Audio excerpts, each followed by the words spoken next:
programa llega a sus hogares gracias al financiamiento del Fondo de Fomento de Medios de Comunicación Social del Gobierno de Chile y del Consejo Regional.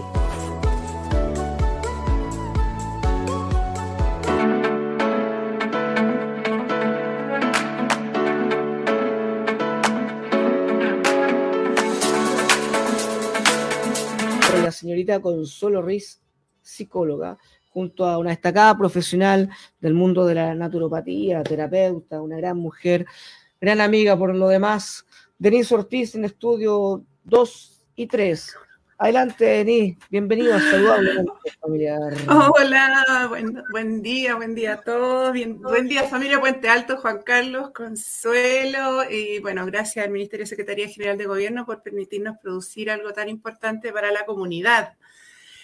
Quiero presentarles, tengo el honor de presentar a Consuelo Ruiz. Ella es psicóloga de la Universidad Alberto Hurtado, tiene también un magíster y un diplomado en déficit atencional, que vamos a ir hablando de estos temas, que es súper importante.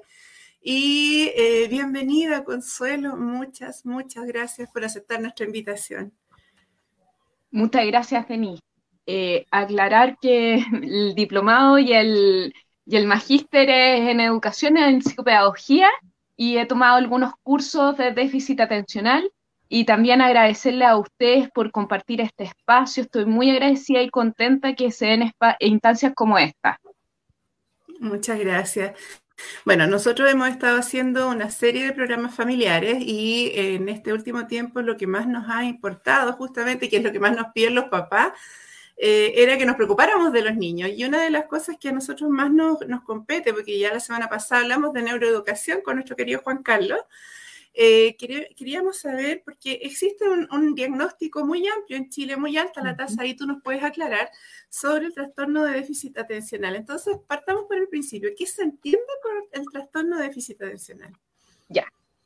Muy buena tu pregunta, y lo primero es aclarar el contexto, ya, porque hay países como Francia que el déficit atencional no es un diagnóstico y nosotros nos regimos más por el modelo norteamericano, que es donde está el diagnóstico propiamente tal, y en Chile, por el programa de integración, se ocupa mucho el tema del déficit atencional porque hay muchos niños que pueden ser diagnosticados y pueden ser acompañados dentro del programa de integración, que es el PIE.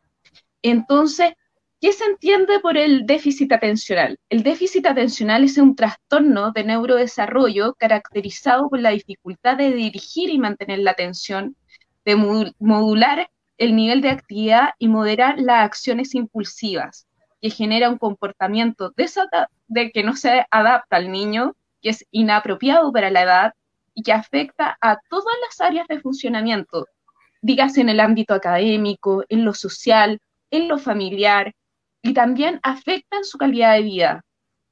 Esto es el resultado de características de neurologías de desarrollo, del neurodesarrollo y el ambiente.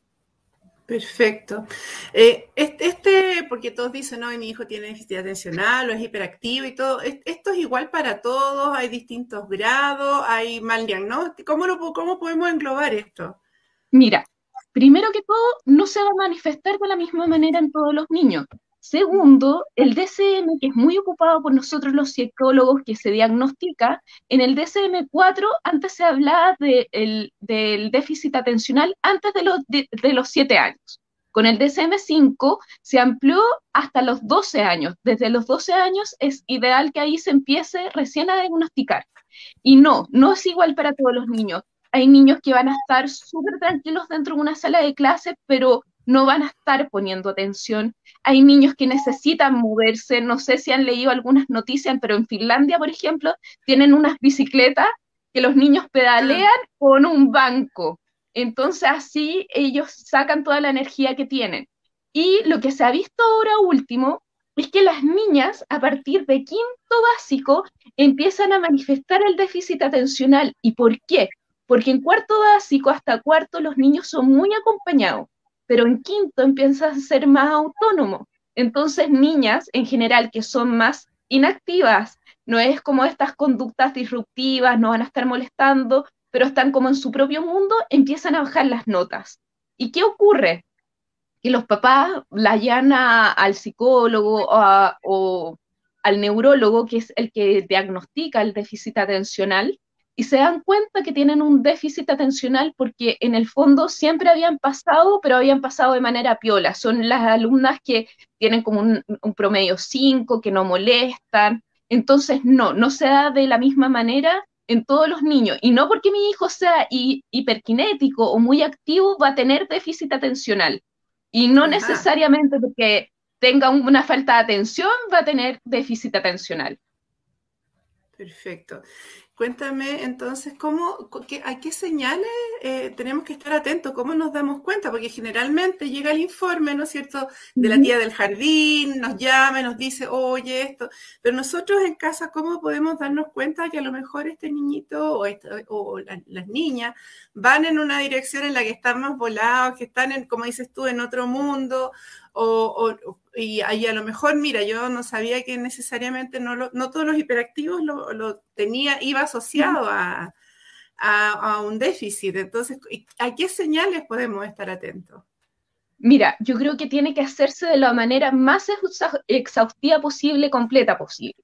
Entonces, por ejemplo, pedir test de Conners que entregan los colegios, pedir test de Conners para los apoderados, reunir antecedentes familiares. Por ejemplo, si yo tuve déficit atencional siendo hombre o mujer, como papá, como mamá, algún tío, hay que tener ojo con ese antecedente familiar.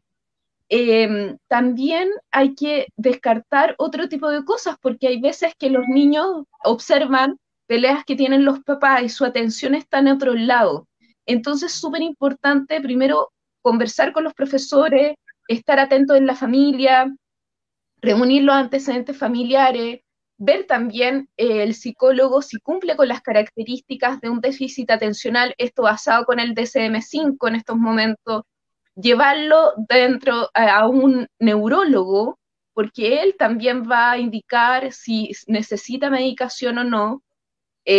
No en todos los casos, que eso lo vamos a conversar, se necesita medicación, entonces tenemos que ir viendo caso a caso.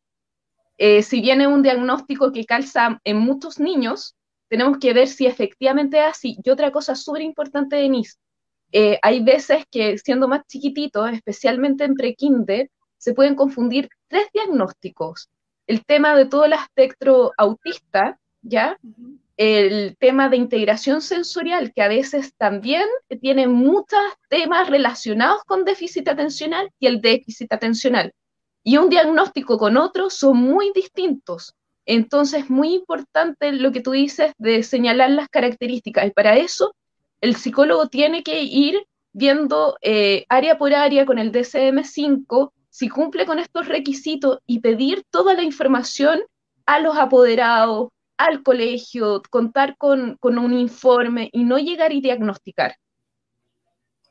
Sí, porque bueno, actualmente, como te digo, generalmente como que se engloba todo se Sí. dice, o está justamente los TEA, que es trastorno espectro autista, o se dice que eso tienen déficit atencional o son hiperactivos, entonces es bueno ir diferenciando todas estas características. Tú mencionaste cuando partimos la conversación el PIE. ¿Podrías profundizar qué es el PIE para algunos auditores que a lo mejor no lo saben, deberían saberse, pero con todo esto de la pandemia ha habido todo un trastorno, incluso para los pobres profesores? Entonces, Sí. haznos un resumen de lo que es el PIE, por favor. Ya, mira, con el decreto 170 surge y se afianza en los colegios el programa de integración escolar. El programa de integración escolar está compuesto por educadores diferenciales, por psicopedagogas, por psicólogos, también hay fonoaudiólogos dentro de los colegios, a veces terapeutas ocupacionales, y este programa tiene como fin acompañar a los alumnos que tienen o un talento a veces o que tienen alguna dificultad de aprendizaje, dígase dislexia, dígase trastorno del espectro autista, alumnos con síndrome de Down que ahora están dentro del programa que se van a incorporar, alumnos que tienen déficit atencional, alumnos que se hace una prueba que se llama BIS en el caso de los psicólogos, y que los niños que tienen alguna dificultad cognitiva quedan como dentro de este programa para acompañar. Entonces, básicamente, lo que hace el PIE es acompañar a los alumnos que tienen mayores dificultades y también a todo el curso, porque con el DUA, que es en el fondo ver qué necesidad hay dentro de la sala de clases con todos los alumnos que se integran a todos, los educadores diferenciales, que son los que pueden acompañar en la sala junto con el profesor, ven la necesidad de todo el curso y ven la manera que tiene cada alumno de aprender. Entonces, básicamente, el programa de integración acompaña a los niños que tienen dificultades para que tengan un apoyo. Ya esto se da sobre todo en colegios municipales y colegios subvencionados, porque el gobierno da una subvención para estos alumnos. Perfecto. Entonces, bueno, no es como un panorama tan desolador como el que nos tocó a nosotros cuando éramos más chicas, que costaba un mundo. Yo debo confesar ante los auditores una gran confesión. Yo tuve, o sea, y lo tengo de hecho de adulta, no diagnosticado, pero yo era de las tranquilas que se iba a su propio mundo. Entonces, realmente es un quebradero de cabeza. En ese tiempo era para los profesores, porque tú me decían, ¿cómo puedes sacarte puros 7 en un rato y después bajarla? No entendían nada, no había tanta profundización. Pero sí se puede lograr, sí, y lo puedo lograr yo de adulta, lo puedo lograr obviamente con los niños. Entonces ahí por eso te invitamos para que nos hables bien de todas estas intervenciones que son necesarias. Esto del pie también, perdona la pregunta que nos sacamos un poco de la pauta que teníamos programada, pero esto también, obviamente ustedes hacen algún tipo de acompañamiento o de un nexo más con los apoderados de los niños, o esto solamente es en aula. Mira, debería ser un acompañamiento con los apoderados, con la familia, por ejemplo, pero eso, el modo va a cambiar también de establecimiento en establecimiento. Es como que tú tienes un traje y finalmente lo ajustas a la medida en cada establecimiento. Por ejemplo, en uno de los colegios que yo he trabajado tienen una coordinadora de familia. Entonces ella, junto con otra persona, acompañan a todas las familias, se dan indicaciones generales. Entonces el ideal siempre es la familia, porque el niño es parte de un sistema familiar. Si el niño está presentando déficit atencional, tenemos que preguntarnos por qué se está presentando. Fuera de que hayan antecedentes históricos familiares, quizás, por ejemplo, se presentan cuando hay peleas con los papás y el niño lo observa, o, por ejemplo, un pariente se está muriendo. En el fondo tenemos que ver dónde está esa atención, dónde desapareció esa atención. Me acuerdo de una amiga que psicoanalista, siempre nos ponemos a discutir si existe o no el déficit atencional. Entonces, en Chile, que siempre se utiliza, tenemos que ver dónde está la atención de ese niño, porque el diagnóstico solamente nos da una luz para trabajar en ese momento. Pero lo importante es ver qué vamos a hacer con ese diagnóstico y por qué se da ese diagnóstico. También cuál fue la relación de ese niño que fue gestado con la mamá, si fue visto en los primeros meses, si la mamá tuvo algún tema. Hay veces que está asociado al tema de sustancias, que hubo un parto que fue muy difícil. Todas esas cosas hay que mirarlas. O sea, igual yo encuentro que hay una sobrediagnosticación del trastorno en sí mismo. O sea, actualmente muchas veces se les hace una valga la redundancia, una sobrediagnosticación sin saber. Vamos a ir a una pequeña pausa y regresamos con este interesantísimo tema. Juan Carlos, tu tiempo. Vamos a la música, aquí está la Anita Tijoux con Mi Verdad. Me sentí pisoteado por toda la sociedad, me tuve que hacer fuerte por necesidad, fui el hombre de la casa muy temprano.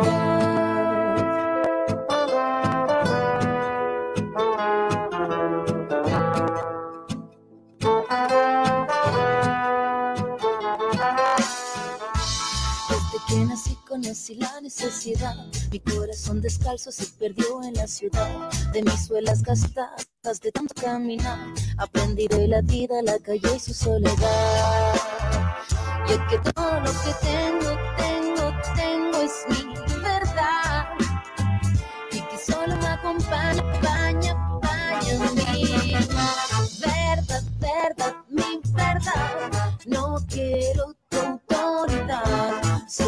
quiero caminar con dignidad y conquistar mi libertad.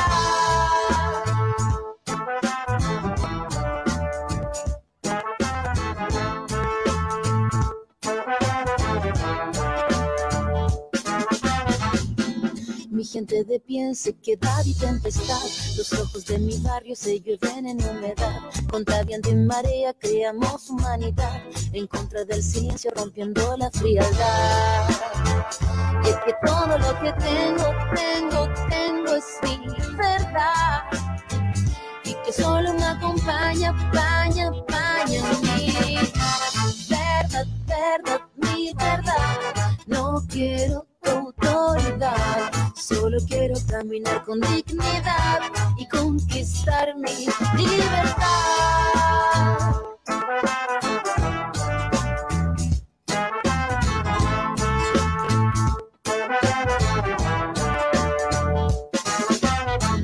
Donde ustedes ven el miedo, nosotros vemos verdad. Ustedes crean rabia en nombre de la autoridad. Ustedes son los pobres, carecen de dignidad. Sepan ustedes, no queremos caridad. No tenemos sus casas, tenemos la vecindad. No tenemos sus guardias, tenemos comunidad. Necesitan nuestra música para ver la realidad, pero jamás conocerás la solidaridad.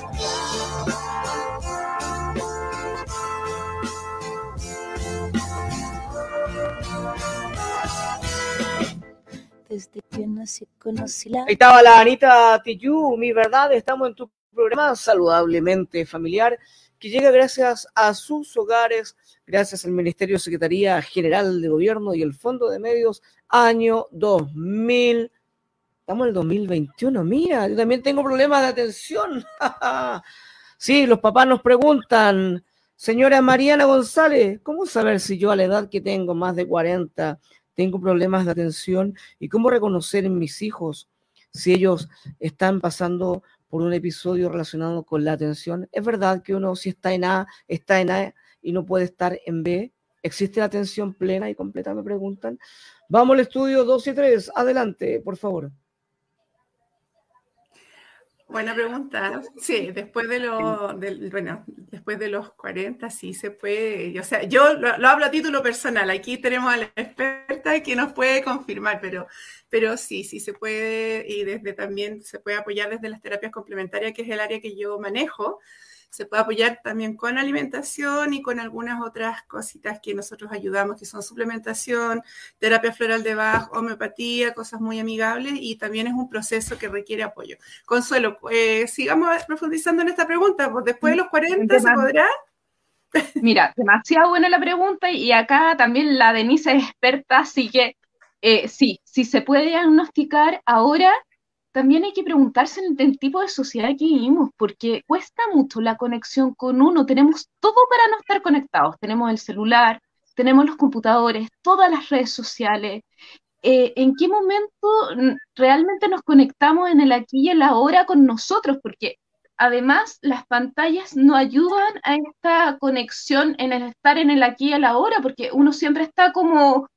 pensando en el futuro. Incluso los celulares, como fueron hechos, es como los tragamonedas de las monedas de los juegos, porque uno aprieta, entonces claramente hay algo biológico que no me ayuda para mis conexiones neuronales, pero también hay algo social. Entonces, súper importante ver qué cosas a mí sí me conectan en el aquí y el ahora. Sí se puede diagnosticarte después de los 40. ¿Qué me fijaría? Si en verdad es algo que ya me impide hacer mis cosas en la vida normal y me obstaculiza en relaciones sociales. En el fondo el déficit atencional se toma porque ya es como algo que yo no puedo controlar. Es como algo que es demasiado desgastante. Es como, por ejemplo, no sé, voy a hacer la cocina y se me queda la taza arriba con el té y estoy buscando el té y dónde lo dejé. O, por ejemplo, las llaves en la puerta y no sé dónde están. En el fondo, cosas que me entorpecen en la vida diaria, o por ejemplo, no sé, estoy conversando quizás con mis hijos, con mi marido, con alguna amiga, y se me olvida la conversación porque me fui a las nubes. Entonces, ahí yo creo que es súper importante quizás consultar y ver también cuál es mi línea. porque si mi línea es más natural, quizás ir a donde donde la Denise, o quizás a mí me gusta más Exacto. como la medicina tradicional, ir quizás a un médico, a un neurólogo, ser coherente también con mi sistema. O sea, si Exacto. lo tengo, buscar cuál es mi mejor alternativa para mí. Y si ya lo natural no me da como efectividad, buscar quizás la medicina que sí me ayuda. Esto es como las medicinas alternativas de repente con la acupuntura y la medicina tradicional, y tengo, por ejemplo, un cáncer. Quizás voy a comenzar con una medicina alternativa porque me da más confianza, qué sé yo, pero quizás no lo para, entonces necesito buscar algo más tradicional o viceversa. Entonces, finalmente, Bueno, por eso se habla de medicinas complementarias. La verdad que nosotros vamos complementando el tratamiento de un médico y evidentemente siempre respetando la voluntad del paciente, pero por lo menos todos los que somos profesionales certificados por el Ministerio de Salud, siempre tenemos certezas de saber cuándo nosotros es nuestra responsabilidad derivar a un médico tratante. O puede ser al revés, o a veces los médicos tratantes hacen la derivación para que nosotros complementemos el tratamiento. Y en relación a lo que lo que estábamos preguntando recién, Consuelo, a mí me quedó dando vuelta el tema de que tú hablaste de que habían varios factores que influyen en relación al déficit atencional. ¿Qué factores influyen desde el punto de vista de este trastorno? Porque es un trastorno, no es una condición, tampoco es una enfermedad, ¿no es cierto? Hacer como esos distingos. Porque uno dice, está enfermo no es una enfermedad, pero ¿por qué no? ¿Por qué hacemos esa diferencia primero que todo? Y segundo, los factores que influyen. mira, hacemos esa diferencia porque es, como tú dices, un trastorno que yo voy a llevar toda la vida. Es como si yo soy daltónico y cambio los colores, no es algo que yo diga, ah, ya, ahora voy a empezar a ver el verde. No, esto me va a acompañar. Pero aquello que tú no incorporas y peleas constantemente te domina más a aquellos que decir, ya, ok, ¿sabes qué? Tengo esto, ¿cómo puedo buscar una estrategia para mejorar esta situación y para que en el fondo mi hijo no lo pase mal? Porque además los papás que tienen hijos con déficit atencional lo pasan pésimo, lo pasan llamando Horrible. al colegio, no, por ejemplo, en algunos casos no los quieren invitar a cumpleaños, afecta la socialización. Y además uno como papá ya estás agotado porque es como, me llamaron otra vez y tienes mala disposición a tu hijo o tu hija porque es como, lo sientes como un cacho de repente, un cansancio que es agotador. Y además porque implica plata, llevarlo, implica plata, implica tiempo. Tengo que estar pendiente de esta situación. Entonces, no es menor. ¿Qué factores inciden? Obviamente la reacción de la familia, porque ya, si mi hijo tiene déficit atencional y yo estoy pues la cara enojado nuevamente porque me están llamando por el colegio, obviamente este niño va a estar aún más estresado y ese sistema familiar también más estresado. La reacción, por ejemplo, de los profesores, cómo acoge este diagnóstico el colegio, es muy distinto que un colegio acompañe, que diga ya vamos a buscar las estrategias, no solamente sentarlo adelante, quizás, por ejemplo, busco algo específico, por ejemplo, me doy cuenta que la respiración de este niño siempre es como entrecortada, entonces ahora yo como profesor voy a hacer una respiración más pausada, voy a ayudarlo y voy a enseñarle a respirar. Entonces, eso lo puedo poner como estrategia. También otros factores que inciden, como lo conversamos, es cómo fue el embarazo. Todos los temas prenatales también influyen, los factores históricos de la familia. También el lóbulo frontal. El neurólogo ahí tiene que ver cómo está funcionando el lóbulo frontal, porque lo frontal tiene que ver con todas las socializaciones. Por ejemplo, si estoy en una reunión con mi jefe, no bostezar. Entonces, ese tipo de cosas me lo indica el lóbulo frontal, o si estoy, por ejemplo, con mis amigos, no me voy a dormir. Eso lo indica el lóbulo frontal y eso también lo tiene que mirar el neurólogo, cómo está funcionando toda esa área, porque incide. Entonces, podríamos hablar que el déficit atencional abarca también muchas áreas, también el área psicomotora. Por ejemplo, hay niños que de verdad necesitan estabilizarse con ciertos movimientos.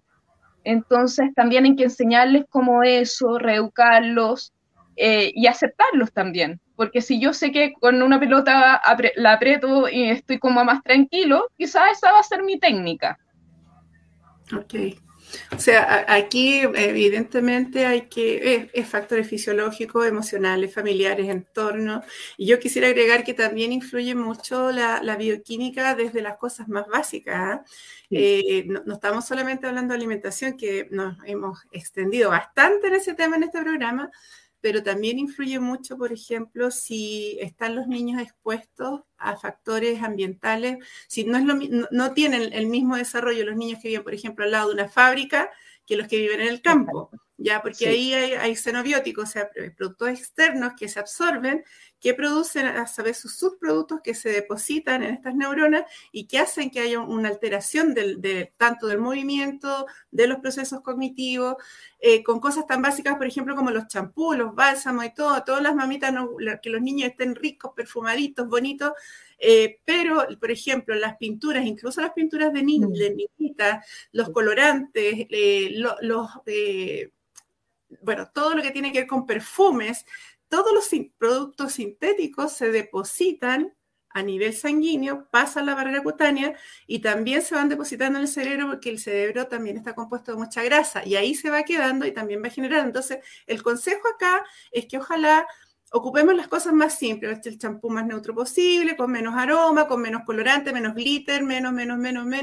No es tan coqueto, tan bonito si tenemos que sacar a la niña y nos gusta que se vea linda y ella es coqueta y quiere jugar un día, está bien, pero no hacer un uso constante. Usar las cosas con menos perfume y menos cosas posibles va a hacer que el niño también tenga un muy buen desarrollo en términos generales y también a nivel cerebral. Eso quería como acotar al margen. Ya es muy, muy importante. Consuelo, cuéntanos una cosa en relación a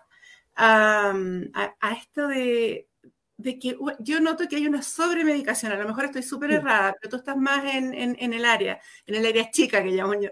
¿Hay sobremedicación? ¿Siempre es necesario medicar a los niños? Mira, no siempre es necesario medicar a los niños y sí. Hay una sobremedicalización porque muchas veces se hace un diagnóstico express. Y por eso es súper importante acompañar este proceso a mi hijo, a mi alumno, y juntar todos los factores, aunque sea, por ejemplo, en sistema público, porque yo he trabajado siempre más ligado a eso, y por ejemplo, sí se puede hacer un trabajo de red, lo que pasa es que va a costar más tiempo, va a ser un poco más agotador para los papás, pero sí se puede ir al Cefam, hablar con el neurólogo, sí se puede en el fondo conversar con los profesores. Hay que generar redes para generar el mejor diagnóstico posible y juntar todos los antecedentes, porque quizá un niño solamente necesita estrategias del déficit atencional y no necesita medicación. En otros casos sí se va a necesitar porque es muy intenso y el niño se desborda y no puede controlar su impulso. Y no solamente eso, hay veces que los niños llegan a ser agresivos y le pegan a otros niños. Entonces, ahí en algunos casos, en varios casos se necesita medicalización y también porque los profesores están desarrollando la clase y en el fondo no pueden controlar al niño. Entonces, es muy importante ver en qué casos se necesita la medicalización, pero no hay que tenerle miedo tampoco a los medicamentos. Cuando son bien administrados, los medicamentos ayudan. Esto es como un diagnóstico bien hecho, no es que me va a etiquetar un niño, me va a entregar una luz de cómo yo voy a poder trabajar con ese niño. Entonces tampoco hay que tenerle miedo al medicamento, que efectivamente se hizo todo. El neurólogo le está diciendo que de verdad lo necesita, porque hay niños que efectivamente sus neurotransmisores sí lo necesitan, entonces no hay que tenerle miedo en algunos casos al medicamento, o sea, acá hay que buscar el equilibrio. En algunos casos sí está sobremedicalizado, entonces ahí yo tengo que tener ojo, pero tampoco hay que tenerle miedo a los medicamentos cuando hay un diagnóstico bien realizado, cuando se han llevado todos los antecedentes. Y hay que confiar también en los profesionales, si yo he hablado, confiar en los profesionales, tanto en los profesores como en los médicos, Yo no creo que no hay ningún médico que quiera dañar a algún alumno ni a algún profesor que esté tan cansado que lo único que quiere es medicar a su alumno. No, no es así. Entonces, acá, por lo mismo, para que yo como apoderado me quede tranquilo, buscar todos los antecedentes, ver si efectivamente necesita el medicamento.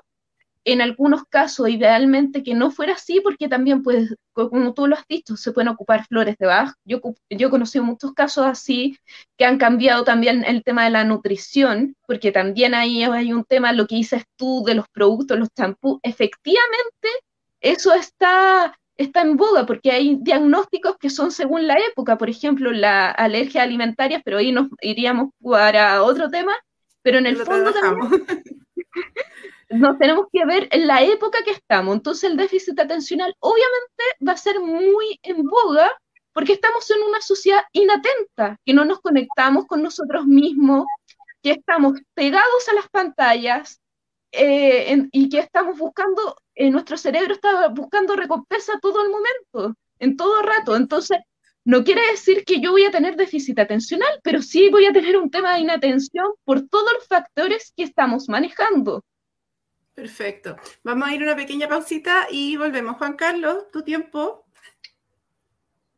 Muchas gracias, acá directamente desde el estudio número 1, su programa Saludablemente Familiar. Hoy hablando y conversando con destacadas profesionales sobre el déficit atencional. Porque en la mañana, ¿qué? Los niños escuchando la radio, los papás escuchando la radio. Hoy les presento a Freddy Turbina, mi equilibrio espiritual. Porque en la mañana le saqué las rueditas chicas a mi bicicleta. Lo mejor que me ha pasado en mi vida fue sacarle las rueditas a mi bicicleta. Ahora alcanzo mayor velocidad y las chicas se derriten cuando me ven pasar. Soy genial. Ya existen ruedas chiquititas. Soy Freddy Turbina al volante y cuidado niños que quemo. Ya no más vergüenza pedalear, ningún obstáculo me podrá frenar. Tengo un nuevo concepto de felicidad, alcancé mi equilibrio espiritual. Soy genial, inmortal, ya no existen las rueditas. Soy genial, inmortal, ya no existen las rueditas. Rodillas peladas, nunca más, vergüenza en la calle, nunca más, risas del niño, nunca más, dudas de nadie. Oh, ese es el famoso Freddy Turbina. Sí, y dicen que no duerme.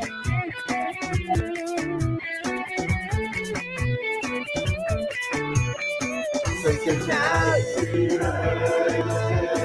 Inmortal, ya no existen las rueditas. Soy genial, ya no existen las rueditas. Rodillas peladas, vergüenza en la calle, risas de niño, dudas de nadie. Mi pelo al aire, domino la calle, lo mío es el aire, rueditas papá.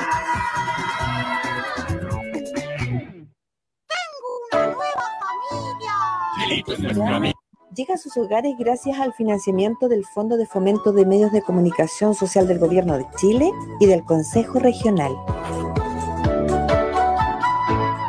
Este programa llega a sus hogares gracias al financiamiento del Fondo de Fomento de Medios de Comunicación Social del Gobierno de Chile y del Consejo Regional. Ya estamos de regreso acá en el estudio 1, algunas preguntas que han llegado de parte de, déjame revisar rápidamente, la Carolina Villar. Hola Juan Carlos, qué interesante el programa, qué interesante tu invitada el día de hoy en la radio. Si un niño está en A y no puede estar en B, Y en la casa, es decir, ella se refiere a estar en la atención. ¿Existe la atención plena, Juan Carlos? ¿Y cómo se puede lograr? Me pregunta, y esa pregunta se la dejo a las señoritas que están en el programa el día de hoy. La profesora Lorena Muñoz. Hola, Juan Carlos, colega, ¿cómo está? Bien, qué interesante este programa. En un grupo de niños, como hacemos clase híbrida ahora, es muy fácil que te coloquen una foto. Y están en Zoom, pero nunca están en Zoom. Están realizando cualquier cosa en el celular, da lo mismo. ¿Cómo se puede potenciar la atención, mejorar la atención en tiempos de pandemia? Y ya que la tecnología vino a instalarse, ¿qué estrategias, tips nos pueden ofrecer las profesionales que están hablando en este momento acerca de este valioso tema?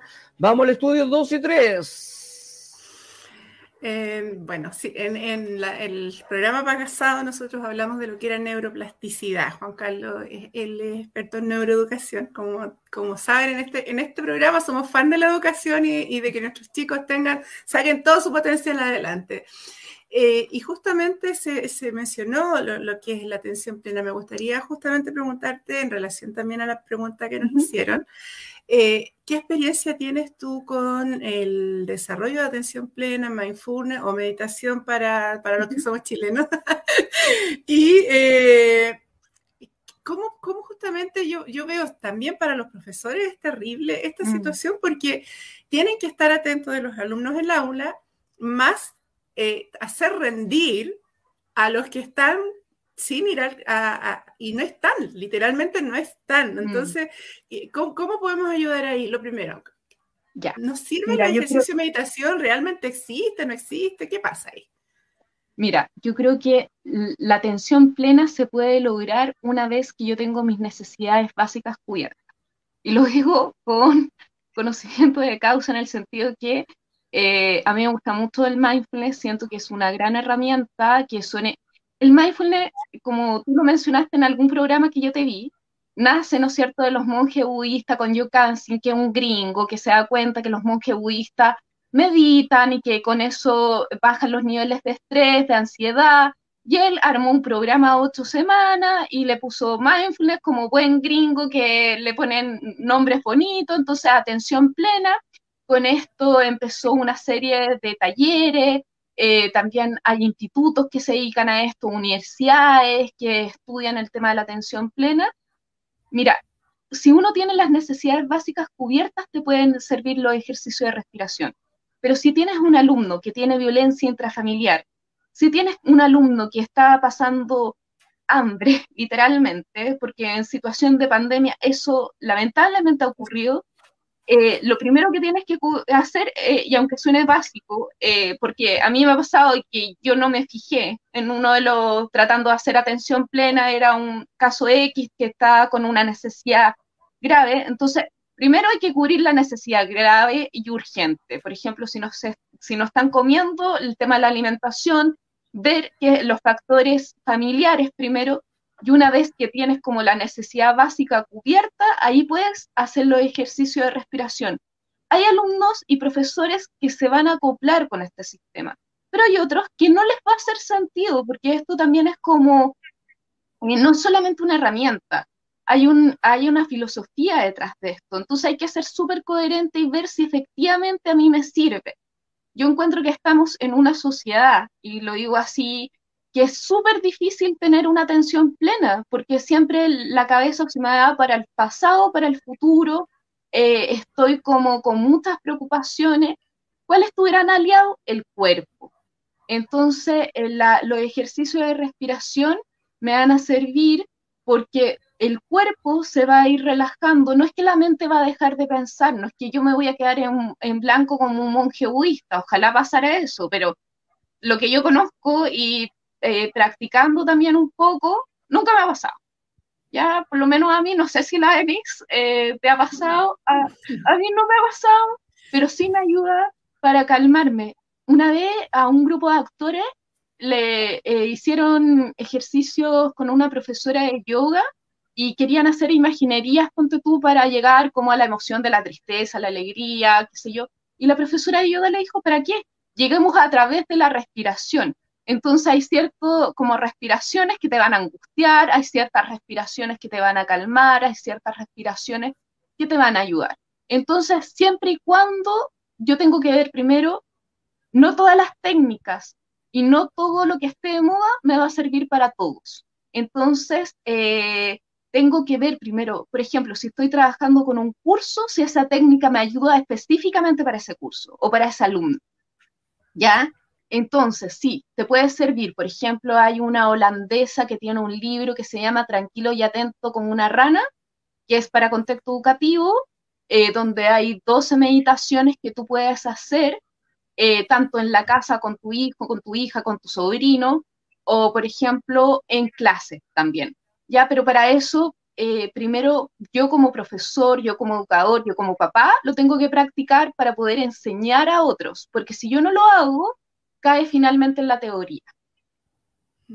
Bueno, aquí entra justamente el tema que más nos involucra tanto a Juan Carlos, a ti, a mí y a todos los que somos fan de que nuestros niños se desarrollen cognitivamente de la mejor manera, que es justamente la participación familiar. Por eso este programa se llama Saludablemente Familiar. Nosotros promovemos estilo de vida saludable, pero no para el tercero, es como para que todos participemos, todos hagamos el cambio nutricional, todos logremos tener también hábitos de higiene y hagamos pequeños juegos en familia.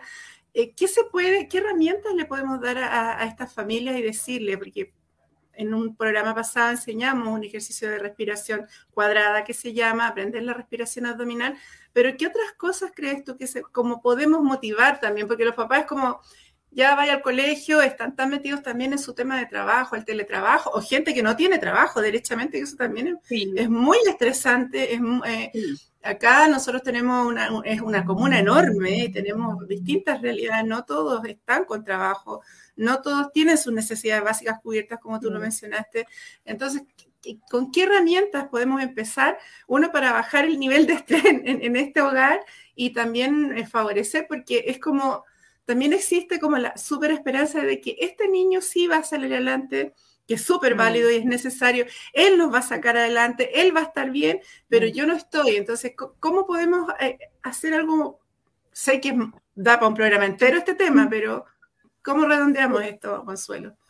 Ya, yo creo que si hay un papá, una mamá que tiene interés, aunque no sepa leer, te lo digo súper en serio, va a salir más adelante que un papá que tenga muchas herramientas y que no visualice a su sistema familiar y que no lo vea. Cuando hay motivación, hay esperanza. Cuando hay motivación, yo como apoderado me puedo movilizar. ¿Qué puedo hacer? Si, por ejemplo, yo sé leer cuentos, hay millones de cuentos que se pueden buscar en internet, que se pueden trabajar junto con la atención plena. En YouTube hay un cuento que se llama Ramón Preocupón, que yo lo amo, de Anthony Brown, que para mí es como mi comodín. Ya es un niño que se preocupa por todo, entonces al final la abuela le dice, vamos a hacer muñecos quitapesares, podrían hacer muñecos quitapesares en familia. Que juntos, si van a leer un cuento, que lo lean en familia y hagan la actividad en familia. Por ejemplo, si yo quiero meditar y estoy preocupado, aprieto la mano, la tengo apretada con un puño, entonces acá están todas mis preocupaciones, todo, y lo puedo hacer, y le digo al niño, bota todas tus preocupaciones, y ahí lo puedo hacer yo también como adulto, ir botando. Puedo hacer un basurero, por ejemplo, de la preocupación. ¿Cómo? Con una hojita, todos tenemos una hojita en la casa, y anotamos todas las preocupaciones y después las dejamos en el basurero. Con adolescentes, ver qué red social está ocupando y quizás ahí mismo, por ejemplo, buscar alguna meditación que a mí me ayude con alguien que esté como, que la haga. Entonces, ocupar lo que está como mi aliado, porque eso va a seguir estando. Entonces, es súper importante que yo como papá sepa dónde está el adolescente, qué tipo de red está ocupando, y lo puedo invitar, por ejemplo, a un tema de atención plena. Dejar el celular cuando vamos a almorzar todos de lado y vamos a hacer sobremesa y vamos a conversar. Y eso no es necesariamente nada. Dejamos el celular en un canastito y nos vamos a atender nosotros 5 minutos como familia y no cada uno comiendo en su pieza o viendo televisión. No. vamos a dejar el teléfono en el canasto y lo podemos hacer. Y eso es muy simple de hacer, no es algo que me va a costar, pero hay que Mira, tener la disposición. es que eso, es justamente tener la disposición, el tema parental es sumamente importante, o sea, nosotros hemos ido explicando también que la familia es como esta mano, ¿no es cierto? Como los dedos de una mano, o sea, ¿vamos a seguir funcionando con un dedo menos? Probablemente sí, el ser humano tiene capacidad adaptativa, pero lo ideal es que si funcionamos todos, porque traccionamos un dedito, y el dedito de al lado también se baja. Entonces funcionamos todo. Lo que le afecta a un padre le va a afectar al hijo y viceversa. Entonces es importante que se vayan involucrando todos los miembros de la familia y no solamente la madre. Generalmente la carga de la educación, y yo creo que tú lo puedes corroborar, tienes más experiencia que yo en esto, generalmente se le da mucho a la mamá y como que el papá es el que hay que protegerlo porque es como, siempre explico yo, es como el hombre que traía el mamut a la casa, entonces a él no se le molesta, a él no se le dice. Exacto. Creo que hay que cambiar un poquito ese esquema, a dar una vuelta un poco a ese paradigma e involucrar también al padre en caso de que esté presente en la familia, ¿verdad? Y además porque hay muchos papás que a veces desean estar presentes, solo que no se le da el espacio. Es como, por ejemplo, típico que las mujeres somos las que más lavamos las losas y cuando lo hace un hombre, no, que lo hiciste mal, que no sé tal cosa, y no le damos el espacio tampoco. Entonces, pero sí, la mayoría de las veces es la mujer la que se hace más cargo. De hecho, esto es como mundial, porque hay un señor que es premio Nobel de la Paz, Yunus, Mohamed Yunus, y él hace microcréditos. ¿Y sabes a quién le prestaba? A las mujeres, porque sabía que las mujeres iban a pagar. De hecho, todos los microcréditos a nivel mundial casi siempre es a las mujeres, porque van a estar preocupadas de sus hijos, porque van a pagar. Entonces sí, pero hay que involucrar a los hombres y hay que ver también el lado masculino, porque estamos llegando a un mundo también que es muy avasallador con lo masculino, tenemos que llegar a un equilibrio. No hay que negar lo masculino, no hay que negar a los hombres. Eso. Perfecto. Juan Carlos, ¿alguna pregunta? ¿Tienes tú alguna pregunta tú como educador? Sí, muchas gracias por acá en el estudio número 1 de algún lugar. La profesora Nancy San Martín Garrido, desde la 9ª región, una gran educadora, profesora de música o cantante de música mapuche, orquestada, sinfónica. Estimadas señoritas, ¿creen ustedes que aplicando todo lo aprendido científicamente tenemos todo lo que necesitamos para mejorar el déficit atencional en niños y adultos? Pregunta número 1. También saludos de parte de Guillermo Núñez, saludos desde la grada a todos, qué buen programa. Berna Faúndez, felicitaciones Juan Carlos y Radio Puente Alto. Yo tengo otra pregunta de parte de Alejandro Cifuentes, que está escuchando. Bien, he entendido harto acerca del déficit atencional, pero me interesa saber qué tan importante es la alimentación para favorecer buenos pensamientos. Aquí en esta radio siempre dicen que a comida chatarra, pensamientos chatarra en los niños y adultos. ¿Qué tan cierto es eso? Adelante, estudio 2 y 3. A ver, la pregunta número 1, Consuelo, ¿tenemos todo o seguimos pensando? Porque siempre, de hecho, la sociedad va evolucionando, van cambiando los paradigmas, van cambiando los modelos educacionales también, entonces, pero ¿qué se alcanza a cubrir con las herramientas que hemos dado acá? Yo creo que se alcanza a cubrir, por lo menos visibilizarlo, tomar un diagnóstico integral y a partir de, por ejemplo, de lo que yo soy, de lo que estudié, sacar las mejores herramientas, porque, por ejemplo, la profe de música, seguramente ella ya sabe cómo, cuando uno estudia música, sabe cómo conectarse con la respiración. Entonces, ella también, cuando le toque, o le ha tocado seguramente a algún alumno con déficit atencional u otro diagnóstico, uno ocupa la herramienta conocida, porque en el fondo, por algo uno está trabajando donde está trabajando y con las herramientas que uno tiene. Creo que nunca va a ser totalmente completo, ojalá fuera así, pero creo que uno siempre está como buscando nuevas cosas, en qué puedes aportar, verlo de la manera más completa posible. Por eso es súper importante seguir estudiando, seguir formándose, buscar nuevas herramientas, pero no es algo acabado. Quizá el día de mañana ya no sea déficit atencional, sino que sea otro tipo de diagnóstico, pero cuando a uno le toque, ojalá estar como con las mayores herramientas posibles para acompañar a ese niño de la mejor manera y así como sociedad crezcamos y sea un aporte esa persona el día de mañana. Perfecto. Voy a responder la segunda pregunta, voy a tomarme a título personal la segunda pregunta. Sí, hemos insistido constantemente en la alimentación, no solo para esto, sino para el desarrollo integral del ser humano, pero específicamente en los niños que tienen trastorno de espectro autista, cualquier tipo, porque el déficit atencional está considerado dentro del trastorno de espectro autista, no siendo un autismo propiamente tal, para hacer la diferencia y que no se me asusten.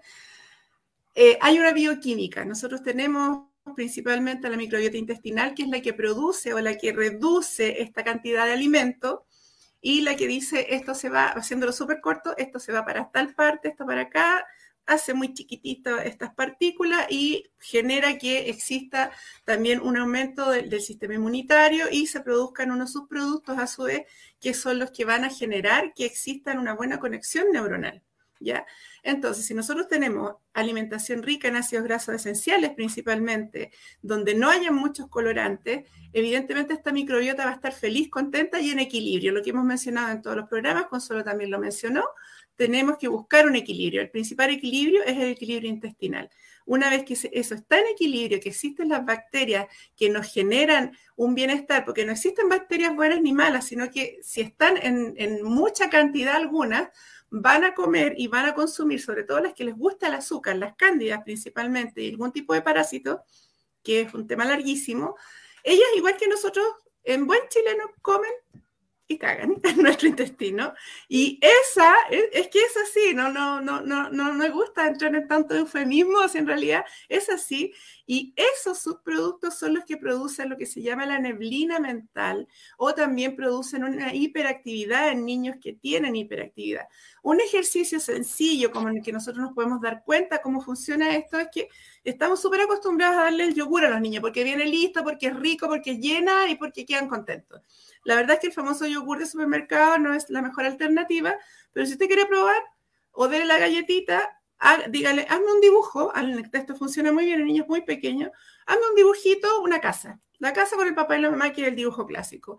Le da el yogurcito, espere una media hora, unos 40 minutos, y dígale que repita el mismo dibujo y vea qué colores utiliza, cómo son los márgenes de ese dibujo, y va a notar una diferencia abismante de cómo se produce el cambio. Por lo tanto, sí, la alimentación es fundamental. Hay que hacer cambios nutricionales. Actualmente en el Congreso se aprobó, gracias a una gran pelea, pero de médicos maravillosos, nutricionistas, de que se cambiara el sistema de la JUNGI de alimentación, donde se van a privilegiar alimentos saludables para los niños.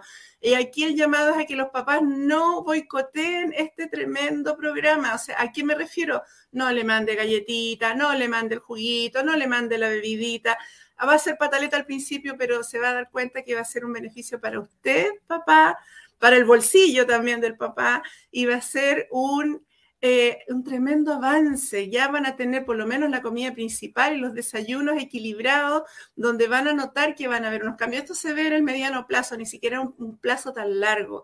Cuando uno hace cambios nutricionales, a lo menos al mes ya uno nota a los niños más tranquilos, y a los 6 meses nota cambios importantes, obviamente no dejando de lado todo el equipo que hay detrás, si está su neurólogo, si está su psicóloga, su terapeuta ocupacional, todo eso va a sumar y vamos a cortar los plazos de los tratamientos. A mí me gustaría agregar, porque había una profe que hizo una pregunta de el sistema hídrico, ¿ya? Primero, felicitarte porque en verdad es agotador. O sea, el sistema hídrico es muy cansador y es, efectivamente, que apaguen tus pantallas es como que uno mismo se desanima, porque uno está como en reunión. Pero hay casos que son así, va a seguir siendo así, y hay que, como se hará con esto fue. ¿Qué se puede hacer para dinámicas al comienzo de tu actividad? Quizás hacer dinámicas grupales, comenzar, por ejemplo, ¿quién quiere ser millonario? E invitarlo a que tengan todas las cámaras prendidas, porque que es súper importante para la conexión contigo, con ellos, que en el fondo te encanta ver las caras, además porque uno también, la interacción es distinta, entonces invitarlos dinámicas grupales, ya dinámicas emocionales, ahí tú puedes buscar actividades, por ejemplo, de regulación emocional. Hay uno que lo puedes buscar, busca la mano de Sigal, ya de Daniel Sigal, que es demasiado buena para trabajar el tema de las emociones. Por tiempo no te la voy a hacer porque me la sé de memoria, pero busca actividades lúdicas que puedas hacer en pantallas y que sean entretenidas y que llamen la atención. Va a depender también de la etapa de desarrollo, ¿ya? Porque si son más grandes, puedes hacer como concursos o temas de K-pop. Averiguaría qué curso, por ejemplo, si ese curso, qué es lo que más le gusta hacer y comenzaría con esa dinámica.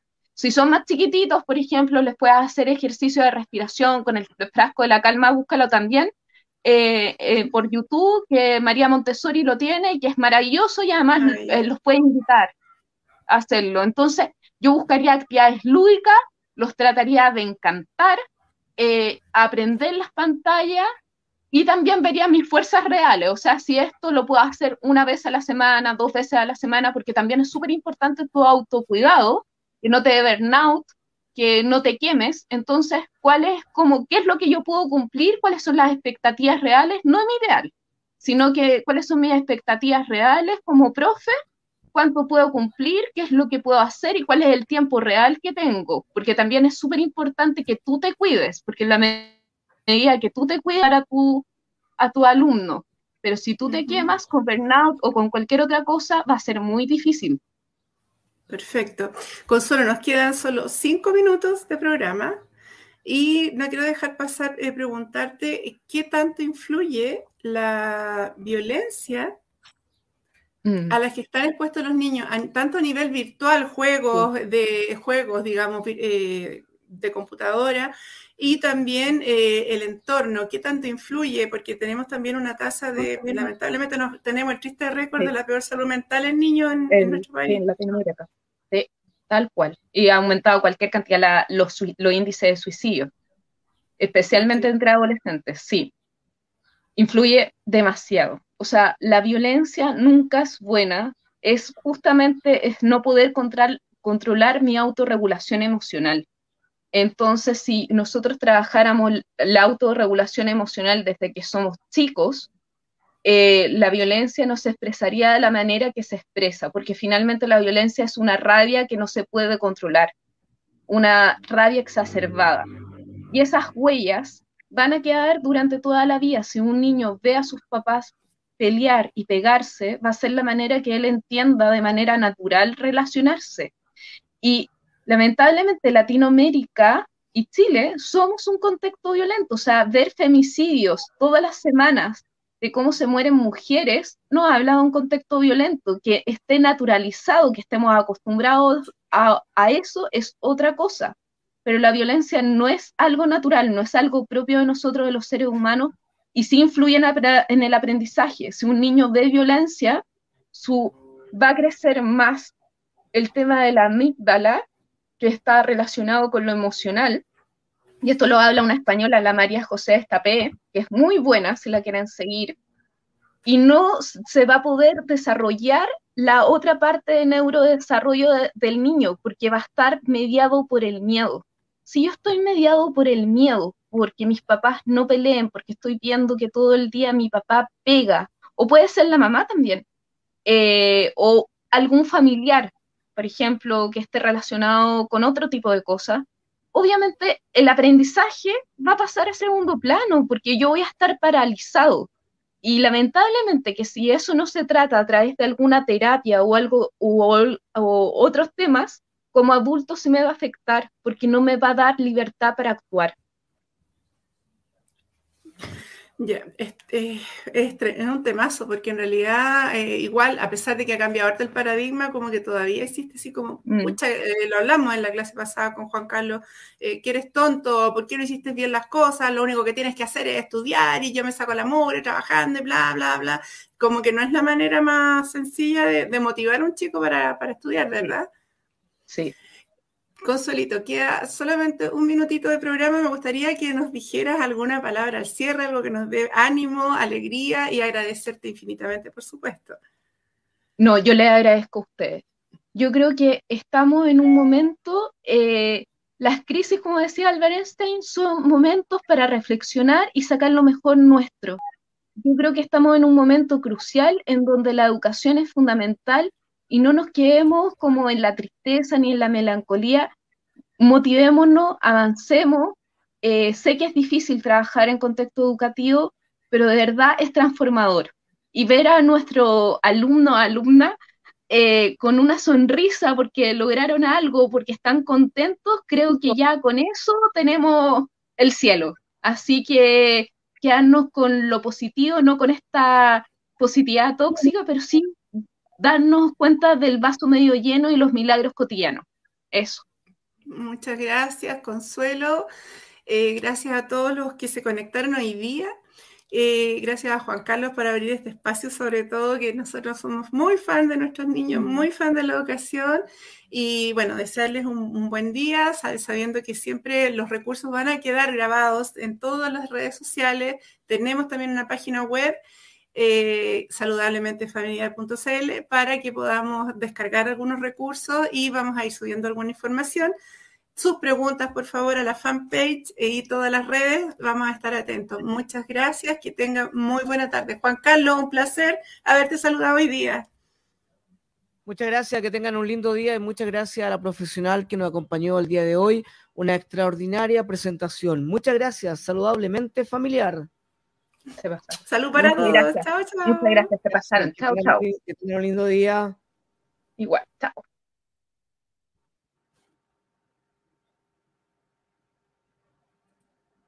Bueno, aquí en la Radio Puente Alto, temas importantes que son verdaderamente un aporte para todos, es el objetivo del programa y la misión que tenemos como medio de comunicación al compartir y colaborar con la comunidad en general. Muchas, pero muchas gracias por habernos acompañado en una sesión más de tu programa Saludablemente Familiar para toda la capital de la provincia Cordillera y amigos que nos escuchan a lo largo y ancho del país, Chile y el mundo, porque el programa cada día tiene una fuerza y ganas de diferentes profesionales o gente del mundo de la salud, de la educación, que quiere colaborar y que quiere compartir.